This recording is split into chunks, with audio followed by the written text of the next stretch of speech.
बहुत समय पहले की बात है। किसी नगर में एक गरीब किसान रहता था।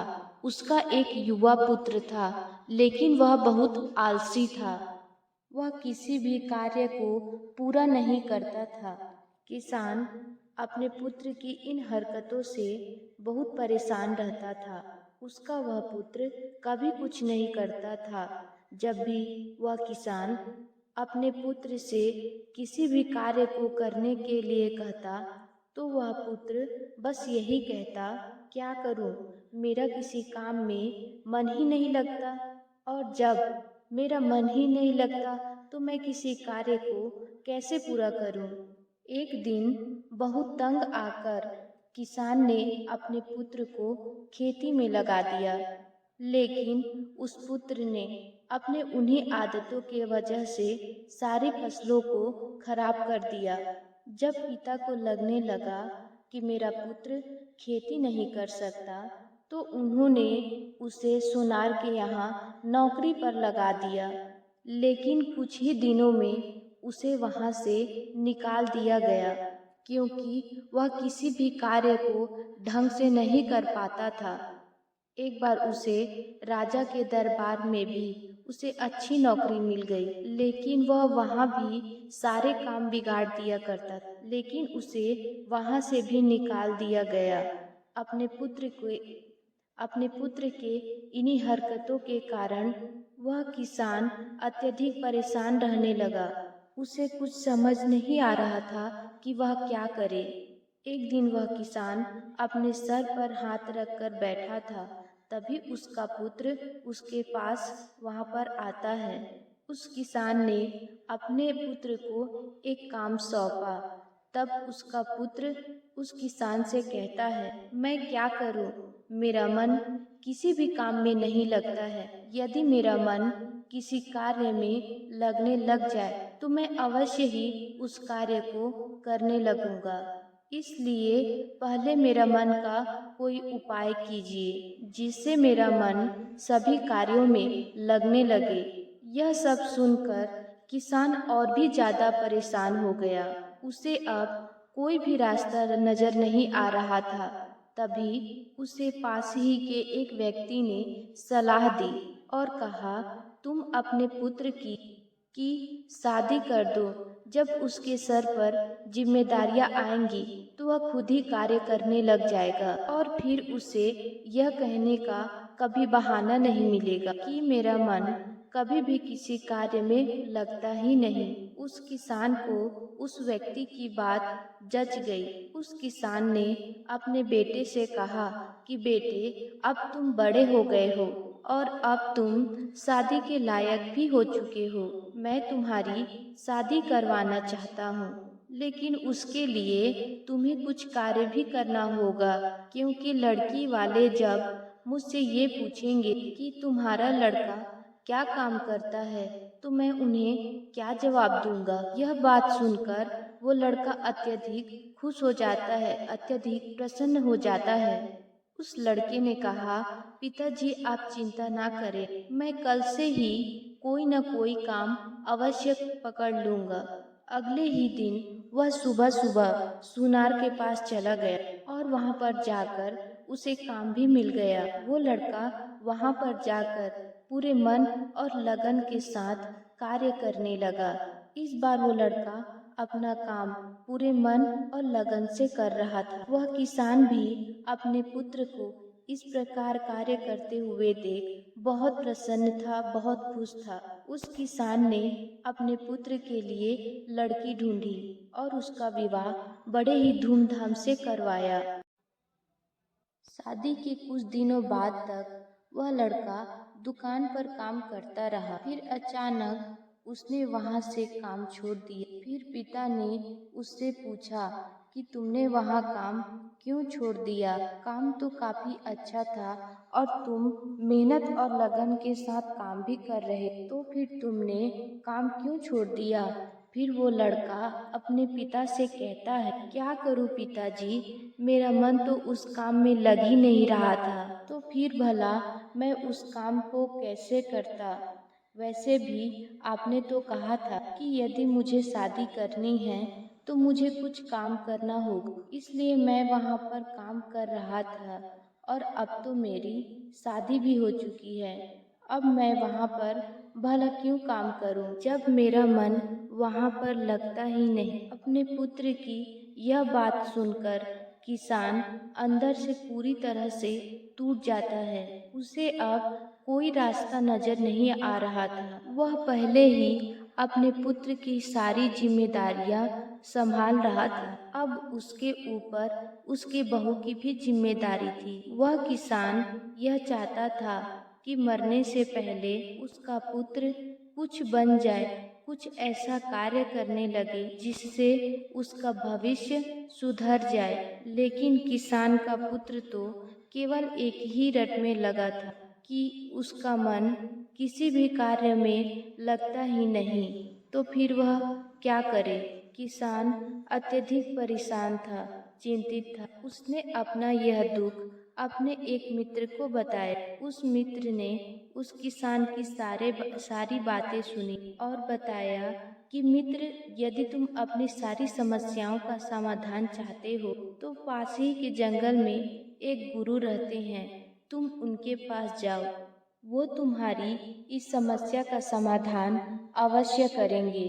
किसान अपने मित्र की इस प्रकार की बातें सुनकर एक बार फिर से खुश हो जाता है। उसने सोचा, वैसे भी मेरे पास और कोई रास्ता अब नहीं बचा है, तो क्यों ना मैं एक बार उस गुरुवर के पास जाकर देख ही लेता हूँ। शायद कोई ऐसा रास्ता निकल आए जिससे मेरा पुत्र सुधर जाए और वह अपने पैरों पर खड़ा हो जाए। यही सब सोचकर वो किसान उस गुरु के पास पहुंचता है और उनसे कहने लगा कि हे गुरुवर, मेरा एक पुत्र है, उसका मन किसी भी कार्य में नहीं लगता। मैं चाहता हूँ कि कम से कम वह इतना काम तो कर ले कि अपना परिवार संभाल सके, अपना पेट पाल सके, अपने परिवार का पालन पोषण कर सके, अपने आने वाले जिंदगी को खुशहाल बना सके और मैं भी अपनी जिम्मेदारियों से मुक्त हो सकूं। उस गुरुवर ने उस किसान को ध्यान से देखा और फिर उस किसान से कहते हैं, बेटा, क्या तुमने मुझे नहीं पहचाना? लेकिन मैं तुम्हें अच्छी तरह से जानता हूँ। तुम अपने पुत्र को मेरे पास भेज दो, उसके बाद जो कुछ भी करना है सब मैं देख लूंगा। किसान ने उस गुरुवर के अनुसार अपने पुत्र को उस गुरुवर के पास भेज देते हैं ताकि वह उस आश्रम में रह सके, कुछ कार्य सीख सके और अपने पैरों पर खड़ा हो सके। लेकिन जैसा कि किसान ने सोचा था वैसा कुछ नहीं हुआ। किसान का वह पुत्र आश्रम में भी कुछ नहीं करता था। वह दिन भर केवल बैठा रहता, लेटा रहता, बैठा रहता और सपने देखता। जब भी वो गुरुवर उसे कुछ कार्य करने को कहते तो वो कहता कि हे गुरुवर, मुझे कुछ ऐसा मंत्र दे दीजिए जिससे मेरा मन हर कार्य में लगने लगे, नहीं तो मैं ऐसे कुछ नहीं कर पाऊंगा, क्योंकि मैं क्या करूं, मेरा ये मन किसी भी कार्य में लगता ही नहीं। ऐसे ही करते करते कई दिन बीत गए, लेकिन उसने वहां पर भी एक भी कार्य नहीं किया। गुरुवर के कई सारे प्रयासों के बाद जब उस युवक पर कोई भी फर्क नहीं पड़ा तो एक दिन उस गुरुवर ने उस लड़के से कहा, ठीक है, यदि तुम कार्य नहीं करना चाहते और तुम्हारा मन किसी भी कार्य में नहीं लगता तो तुम यहाँ पर ना रहो, तुम्हें यहाँ रहने की कोई जरूरत नहीं, तुम अपने घर जा सकते हो। वह लड़का खुशी खुशी अपने घर पहुँचता है, लेकिन जब उसने अपने घर में देखा तो वहाँ पर कोई भी नहीं था। ना तो उसके पिता वहाँ थे और ना ही उसकी पत्नी वहाँ पर थी। जब उसने आस पड़ोस के लोगों से बात करने की कोशिश की और यह पता करने की कोशिश की, तब उसे पता चला कि उसकी पत्नी को उसके माता पिता अपने घर ले गए, लेकिन उस युवक का पिता कहाँ गया ये किसी को पता नहीं था। वह घर पर ही अपने पिता के आने का इंतजार करने लगा। जैसे तैसे उसने एक दिन तो काट लिया, लेकिन भूख के मारे उसका बुरा हाल हो रहा था। घर में अनाज तो था, लेकिन उसे पकाने वाला कोई नहीं था। अभी तक तो उसके पिता ही उसके लिए भोजन बनाया करते थे, लेकिन उस लड़के का मन तो खाना बनाने में भी नहीं लगता था। वह इसी तरह से इंतजार कर रहा था कि उसके पिता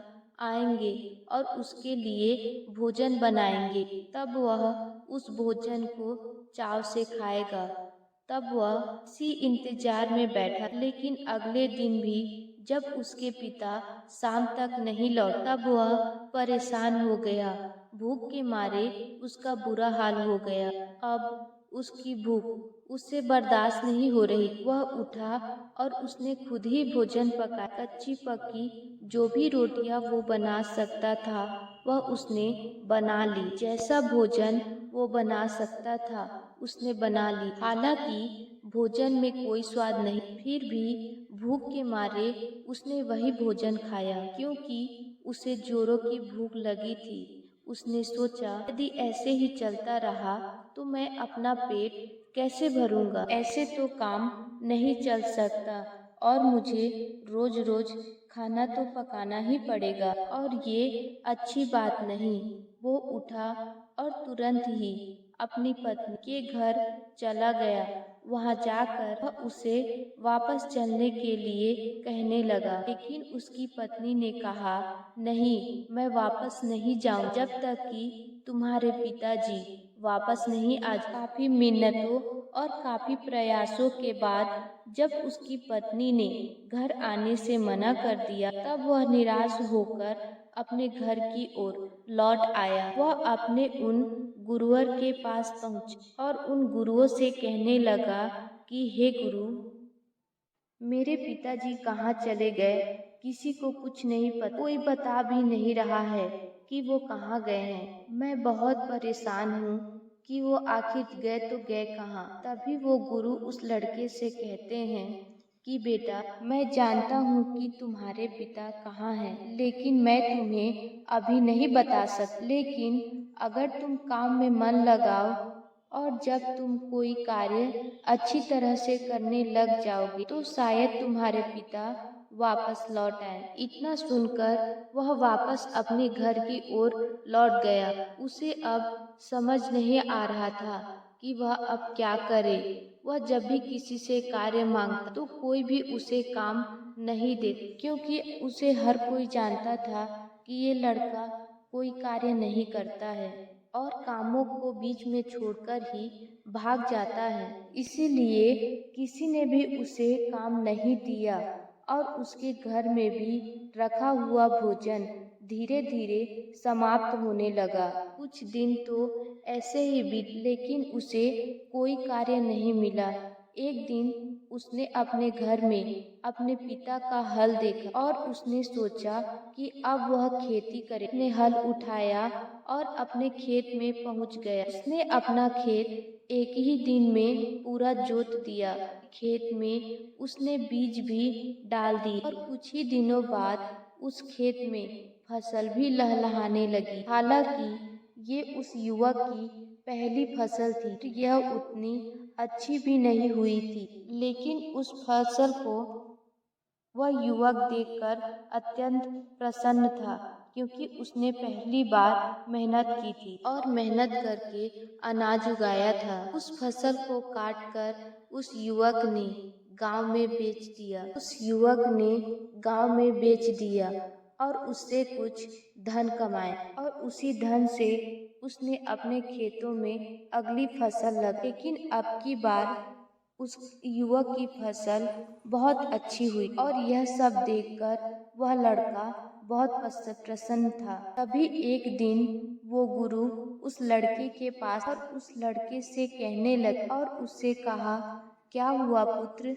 क्या अभी भी तुम्हारा मन किसी कार्य में नहीं लगा? उस लड़के ने कहा, नहीं गुरुदेव, अब मुझे खेती करने में बहुत अच्छा लगता है। अपने हाथों से फसल बोना, उस फसल की देख रेख करना, उसे काटना, यह सब उसे अब बहुत अच्छा लगने लगता है। अपने हाथों से की हुई मेहनत, यह सब देखकर उस लड़के को बहुत अच्छा लगने लगता है। उसका मन बहुत खुश था। तभी वह युवक अपने गुरु से कहता है कि हे गुरुदेव, यदि मैं यह ना करूं तो भूखा मर जाऊंगा। मेरे पास खाने पीने के लिए कुछ भी नहीं रह जाएगा। तभी वो गुरु उस युवक से कहते हैं, इस दुनिया में मनुष्य दो ही अवस्था में काम करता है, जब उसके मन का काम अर्थात उसका मन जब किसी कार्य में लग रहा हो, दूसरे वह जो किसी मजबूरी में अपने कार्य को कर रहे हैं। हम तो दोनों ही लोग करते हैं, लेकिन ज़्यादातर लोग इस दुनिया में मजबूरी में काम करते हैं, क्योंकि हर कोई ये नहीं जानता कि उसकी रुचि किस कार्य में है। और जब कोई व्यक्ति मजबूरी में कार्य करता है, तब धीरे धीरे उस कार्य को करते करते उसे समय देते देते उसका मन उस कार्य को स्वीकार कर लेता है और फिर वह उसे मन लगाकर भी करता है। और वह व्यक्ति हमेशा यही सोचता रह जाता कि मैं इसी कार्य के लिए बना हूँ। और ऐसे व्यक्ति हमेशा साधारण ही बने रह जाते हैं। जिस प्रकार तुम्हारे पिता थे, बस तुम्हारे लिए ही उन्होंने किसानी की। उन्हें यह कार्य पसंद नहीं, लेकिन फिर भी मजबूरी में, और वो भी बस केवल तुम्हारे लिए, ताकि तुम जीवित रह सको,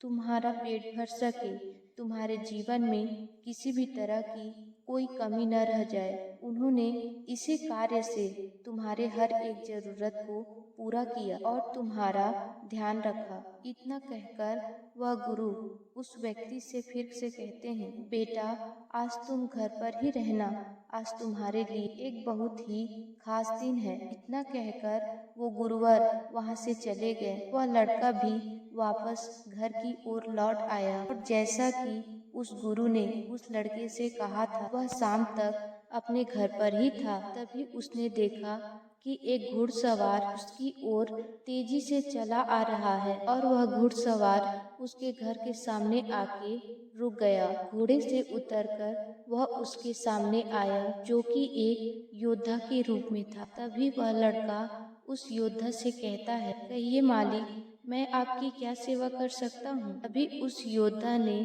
अर्थात उस घुड़सवार ने उस लड़के से कहा, बेटा, क्या तुम मुझे नहीं पहचान पाए? मैं अभी इतना बूढ़ा भी नहीं हुआ हूँ। लड़के ने बहुत ध्यान से उस योद्धा को देखा, और जैसे ही उसने यह पहचान लिया कि वह योद्धा उसके पिता हैं, वह जाकर उनके गले लग गया और कहने लगा, पिताजी, आप कहाँ थे? आपको नहीं पता आपके बिना मुझे कितना डर लग रहा था, मैं कितना अकेला हो गया था, मुझे राह दिखाने वाला भी कोई नहीं था। तभी उस किसान ने अपने पुत्र से कहा, बेटा, जब हमें जीवन जीने के लिए चीजें आसानी से मिलने लगती, तब हम उनका मूल्य नहीं समझ पाते, उनकी कदर नहीं करते। इसीलिए मैंने तुम्हें अपने से दूर किया, मैंने तुम्हें अकेला छोड़ा था, ताकि तुम अपने आप को जान सको, पहचान सको। मैंने तुम्हारी खेती आते वक्त रास्ते में देखी थी, तुमने बहुत अच्छी फसल उगाई है, और यह देखकर मैं बहुत खुश हूँ। तुम्हारी मेहनत को देखकर मैं इतना खुश हूँ कि मैं तुम्हें अपनी खुशी का अंदाजा, खुशी का ठिकाना नहीं बता सकता। तभी वह लड़का अपने पिता से कहता, पिताजी, यह सब तो ठीक है, लेकिन आप एक किसान हैं, फिर आपने एक योद्धा वाला वस्त्र यह योद्धा वाला वस्त्र क्यों पहन रखा है? पिता ने अपने पुत्र से कहा, किसान तो मैं तुम्हारे लिए बना था, तुम्हारी जरूरतों को पूरा करने के लिए मैं बना था, लेकिन मेरा मन तो हमेशा से मेरी तलवार में था, और मैं आखिरी बार अपने राजा से मिलना चाहता था, और उनसे अभी अभी ही मैं मिलकर आ रहा हूँ। और यह तलवार, इसने आज तक मेरी रक्षा की है, मेरा साथ दिया है। आज से इस तलवार को मैं तुम्हें सौंपता हूँ, इस तलवार को तुम संभाल कर रखना। जब उस लड़के ने उस तलवार को अपने हाथ में लिया, तो उसे लगने लगा कि वो एक योद्धा है। उसने अपने पिता से कहा, क्या आप मुझे तलवारबाजी सिखा सकते हैं? इस पर उस किसान ने कहा, हाँ जरूर। उसके बाद किसान ने रोज अपने पुत्र को तलवारबाजी सिखाने लगी और वह लड़का धीरे धीरे बहुत ही जल्द तलवारबाज बन गया। इतना तेज तलवार था कि उसके सामने उसके पिता भी नहीं टिक पा रहे।